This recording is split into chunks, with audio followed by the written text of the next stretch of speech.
Hello students, जैसा कि आप लोग जानते हैं कि सभी पठन पाठन का कार्य कोरोना वायरस के कारण रुका हुआ है। सो यूट्यूब चैनल के माध्यम से आज फिजिक्स का क्लास अगले चैप्टर आज हम शुरू करने जा रहे हैं, जिसका नाम है कैपेसिटी एंड कैपेसिटेंस।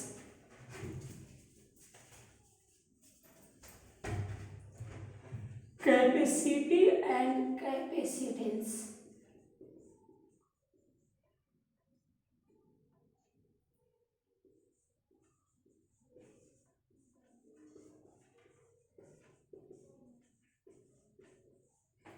जिसको हम सिंपल भाषा में कह सकते हैं संधारित्र और धारिता।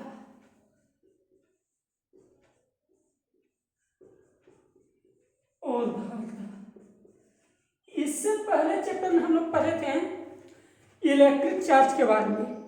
इलेक्ट्रिक चार्ज के बारे में आप जानते हैं कि किसी भी पदार्थ का एक इलेक्ट्रिक प्रॉपर्टीज है, जस्ट उसी प्रकार से यहाँ कैपेसिटी जो है और कैपेसिटेंस जो है वह इलेक्ट्रिक चार्ज के आधार पर ही पदार्थों की या किसी भी अन्य प्रकार के वस्तुओं की एक ग्रहित करने की क्षमता है, कैपेसिटी है। तो सबसे पहले हम जानेंगे कैपेसिटेंस के बारे में। कैपेसिटेंस जिसका मूल अर्थ होता है धारिता। तो पहले हम जानेंगे कि एक्चुअली धारिता होता क्या है। धारिता का सीधा अर्थ होगा धारण करना, मतलब कि कैपेसिटेंस शब्द जो लिया गया है वो लिया गया है कैपेसिटी से, जिसका एक अर्थ और होता है क्षमता। तो यहाँ पर हम जानेंगे कि क्षमता आखिर किस चीज का है। क्षमता बहुत प्रकार की होती है, जैसे है कि किसी को दौड़ने की क्षमता हो, किसी को कार्य करने की क्षमता है। तो यहाँ पर जो कैपेसिटी है, यहाँ पर जो क्षमता है वह किसी भी पदार्थ को आवेश धारण करने की क्षमता है। किसी पदार्थ को आवेश धारण करने की क्षमता है, और आवेश धारण करने की जो क्षमता हुई वही कैपेसिटेंस होता है। ये तो हम लोग सिंपल भाषा में जान गए कि कैपेसिटेंस जो है सो एक प्रकार के पदार्थों की क्षमता है जिसके कारण वह आवेशों को अपने ऊपर धारित करता है या संचरित करता है। लेकिन एक्चुअली प्रैक्टिकल में मैथमेटिकल रूप में अगर आए तो मैथमेटिकल रूप में इस प्रकार से इसको समझ सकते हैं कि किसी भी पदार्थ पर, जैसे मान लिया जाए कि कोई पदार्थ है, कोई भी सब्सटेंस है, और इस पर अगर हम इलेक्ट्रिक चार्ज देते जाए, पॉजिटिव चार्ज अगर हम देते जाए, तो स्वाभाविक है कि इसका जो पॉजिटिव पोटेंशियल है वह बढ़ते जाएगा। मतलब कि पोटेंशियल जो है वो डिपेंड करता है क्यू पर। किसी भी पदार्थ का जो पोटेंशियल हुआ, इलेक्ट्रिक पोटेंशियल जो है वह उसके इलेक्ट्रिक चार्ज पर आधारित होता है। जैसे जैसे इलेक्ट्रिक चार्ज का मान बढ़ेगा वैसे वैसे पोटेंशियल का मान भी जो है बढ़ते जाएगा। तो इसी रूप में हम इसको परिभाषित, इसको हम ऐसे भी कह सकते हैं कि Q का मान बढ़ने से जो है सो पोटेंशियल बढ़ेगा, ठीक है। या इसको कह सकते हैं कि Q is equal to CV। यहाँ प्रोपोर्शनल को इक्वल में बदलने के लिए एक कांस्टेंट राशि प्रयोग करते हैं C। या हम लोग ऐसे भी कह सकते हैं C is equal to Q/P, ठीक है। यही जो कांस्टेंट क्वांटिटी हुई, इसी कांस्टेंट क्वांटिटी को हम लोग कहते हैं धारिता। यही कांस्टेंट क्वांटिटी जो हुआ वह किसी भी पदार्थ के लिए जो है वह कैपेसिटेंस कहलाता है। इसे ही कहा जाता है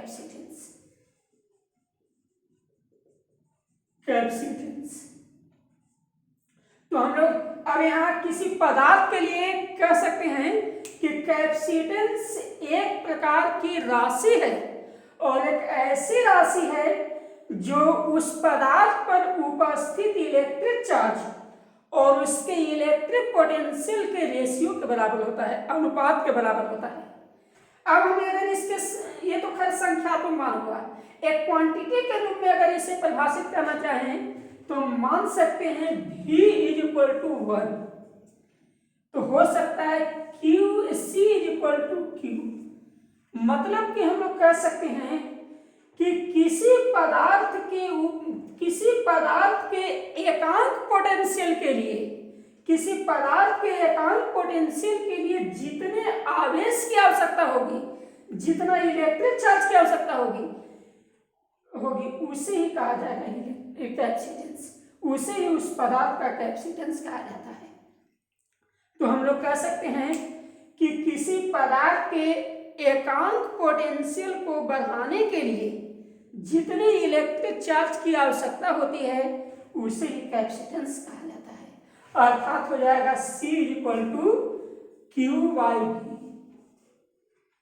ठीक है, अगर C एक क्वांटिटी है तो स्वाभाविक है कि इसका यूनिट होगा, डायमेंशन होगा उसका, अगर उसका यूनिट का टाइप होगा कि स्केलर है या वेक्टर है। अगर स्केलर है तो इसका मैग्नीट्यूड किस पर निर्भर करेगा, अगर वेक्टर है तो डायरेक्शन किस ओर होगा। तो आइए देखते हैं इस ओर। सबको जानते हैं कि इलेक्ट्रिक चार्ज का यूनिट होता है कूलम और इलेक्ट्रिक पोटेंशियल का यूनिट होता है वोल्ट। तो कैपेसिटेंस का यूनिट हुआ कूलम प्रति वोल्ट और कूलम प्रति वोल्ट को ही हम लोग कह सकते हैं फैराडे। इसलिए सिंपल तौर पर कहेंगे कि कैपेसिटेंस का ऐसा यूनिट फैराडे होता है। ठीक है, इसका हम डायमेंशन निकालते हैं। डायमेंशन निकालने के लिए हम सबसे पहले इसे जो है सो डिराइव करते हैं। क्यू को कह सकते हैं I इंटू टी, पोटेंशियल को कह सकते हैं W बाई क्यू या I इंटू टी, क्यू को ऊपर भेज सकते हैं Q into T by W। अब जितने भी यहाँ पर क्वांटिटी आप देख रहे हैं सभी का डायमेंशन हम बैठाते हैं।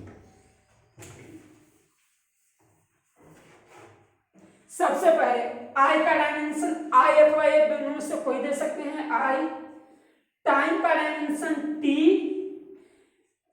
Q को भी हम लोग कह सकते हैं I इंटू टी, I का I और T का T।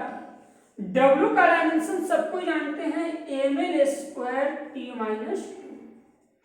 ठीक है, या इसको ऊपर की ओर ले जाएं तो m to the power minus 1 I to power square I into I square हो गया, T into T T square और AT हो जाएगा आपको T का पावर 4 और L नीचे से ऊपर की ओर जाता है तो ये हो जाएगा माइनस 2। ये है आपको कैपेसिटेंस का डायमेंशन। ठीक है, तो कैपेसिटेंस का डायमेंशन होगा m minus 1 I square T का पावर 4 L माइनस 2। ये जो है सो कैपेसिटेंस का यूनिट है। अब हम लोग चर्चा करते हैं कि अगर कैपेसिटेंस एक क्वांटिटी है तो यह स्केलर है या वेक्टर है। तो नजर डालते हैं इलेक्ट्रिक चार्ज पर। इलेक्ट्रिक चार्ज जो है एक स्केलर क्वांटिटी है और इलेक्ट्रिक पोटेंशियल जो है यह भी एक स्केलर क्वांटिटी है। और स्केलर और स्केलर, दो स्केलर क्वांटिटी का अनुपात हमेशा एक स्केलर ही होता है, जिस कारण इलेक्ट्रिक किसी पदार्थ का जो कैपेसिटेंस है वह एक प्रकार का स्केलर क्वांटिटी है। स्वाभाविक है कि इसका कोई भी डायरेक्शन नहीं होगा, केवल इसका मैग्नीट्यूड होगा। ठीक है, तो ये रही बात कैपेसिटेंस। हम अगले वीडियो में बताएंगे कि कैपेसिटेंस किन किन क्वांटिटियों पर निर्भर करता है, कैपेसिटेंस किन किन पदार्थों के लिए क्या होता है। किसी पदार्थ के अगर कैपेसिटेंस को बढ़ाना है तो हम क्या करेंगे, अगर हम दो पदार्थों के कैपेसिटेंस को जोड़ते हैं तब क्या प्रभाव पड़ेगा, तो ये अगले वीडियो में है। नमस्कार, थैंक्स यू। और कोरोना वायरस से बचें, सेफ रहें, सुरक्षित रहें और घर पर ही रहें, लॉकडाउन का पालन